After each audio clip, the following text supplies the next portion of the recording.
उत्तर प्रदेश के संभल में 24 नवंबर को हुई हिंसा मामले में एसआईटी ने अपनी जांच का दायरे को बढ़ाया है।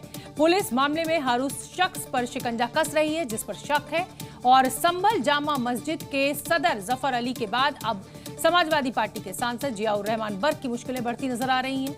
हिंसा मामले में आज सपा सांसद बर्क को पूछताछ के लिए बुलाया गया। एसआईटी ने उनसे करीब 3 घंटे तक पूछताछ की। हिंसा मामले में कई सवाल जवाब किए। इससे पहले पूछताछ के बाद जामा मस्जिद के सदर जफर अली की गिरफ्तारी हुई थी। अब इस केस में सांसद बर्क पर गिरफ्तारी की तलवार लटकती हुई दिखाई दे रही है। क्योंकि 24 नवंबर को संभल में हुई हिंसा का मास्टरमाइंड कौन है, ये हिंसा किसके इशारे पर हुई, ऐसे कई सवाल हैं जिनके जवाब हर कोई जानना चाहता है। और इसी कड़ी में एसआईटी ने सांसद बर्क को पूछताछ के लिए बुलाया। पूछताछ में शामिल होने के लिए जियाउर रहमान बर्क पूरी फौज लेकर पहुंचे थे। तकरीबन 3 घंटे के करीब पूछताछ। कितने सवाल किए गए?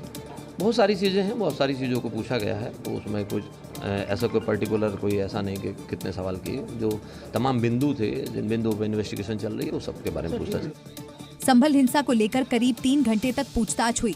इस दौरान एसआईटी ने बर्क से कई सवाल किए। 19 और 24 नवंबर को हिंसा वाले दिन आप कहां थे? 24 नवंबर को फोन पर किससे बात हुई? क्या हिंसा में शामिल लोगों से बात हुई? हिंसा मामले की जानकारी कैसे मिली? क्या आपने भीड़ इकट्ठी करने के लिए कहा था? फोन कॉल की जगह व्हाट्सएप कॉल क्यों की? जफर अली और आपके बीच क्या बात हुई? सर्वे के दौरान भीड़ आपने बुलाई थी। बर्क को एसआईटी के ऐसे कई सवालों का सामना करना पड़ा। पूछताछ में सांसद बर्क ने भरोसा दिलाया कि वो जांच में पूरा सहयोग कर रहे हैं। इन्वेस्टिगेशन अभी पेंडिंग है।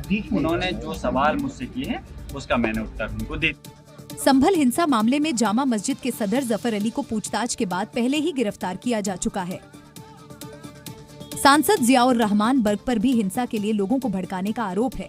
ऐसे में जो सवाल जवाब हो रहे हैं, उससे सांसद बर्क की मुश्किलें फिर बढ़ गई हैं। संभल की शाही जामा मस्जिद एक बार फिर से सुर्खियों में है और इस बार चर्चा में कोई विवाद या कोई बयान नहीं है, बल्कि एएसआई की तरफ से भेजे गए एक नए साइन बोर्ड को लेकर चर्चा गर्म है। हम आपको बता दें, मस्जिद को शाही जामा मस्जिद की बजाय जुम्मा मस्जिद लिखा गया है इस साइन बोर्ड में। इस बोर्ड को मस्जिद के सामने बनी नई नवेली सत्यव्रत पुलिस चौकी पर रखा गया है। ऐसा माना जा रहा है कि जल्दी ये साइन बोर्ड मस्जिद पर लगाया जाएगा, यानी संभल की जामा मस्जिद को अब जुम्मा मस्जिद के नाम से बुलाया जाएगा। एएसआई ने इस बोर्ड को लेकर तर्क दिया है कि उनके दस्तावेजों में जामा मस्जिद का नाम जुम्मा मस्जिद है। एएसआई का दावा है कि नया साइन बोर्ड उनके रिकॉर्ड में दर्ज नाम के अनुसार है। 1920 के गैजेट में इस मस्जिद का नाम जुम्मा ही दर्ज है। जी न्यूज के पास उस गैजेट की कॉपी भी है जिसमें इस मस्जिद का नाम जुम्मा मस्जिद दर्ज है।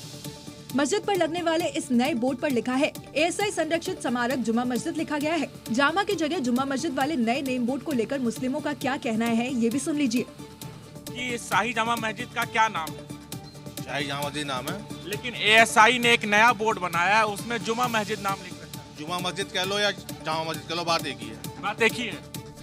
यानी लोगों को जुम्मा और जामा मस्जिद को लेकर कोई आपत्ति नहीं है, लेकिन कुछ लोगों का कहना है कि वो आज भी इसे जामा मस्जिद के नाम से ही जानते आ रहे थे। हालांकि जो बुजुर्ग लोग हैं उन्होंने इसे जुम्मा मस्जिद ही बताया है। जामा मस्जिद ही कहते हैं। जुमा मस्जिद नाम सुना था कभी आपने? नहीं सर। ये बताइए कि शाही जामा मस्जिद का किस नाम से आप लोग जानते हैं? जुम्मा मस्जिद के नाम से जानते हैं हम।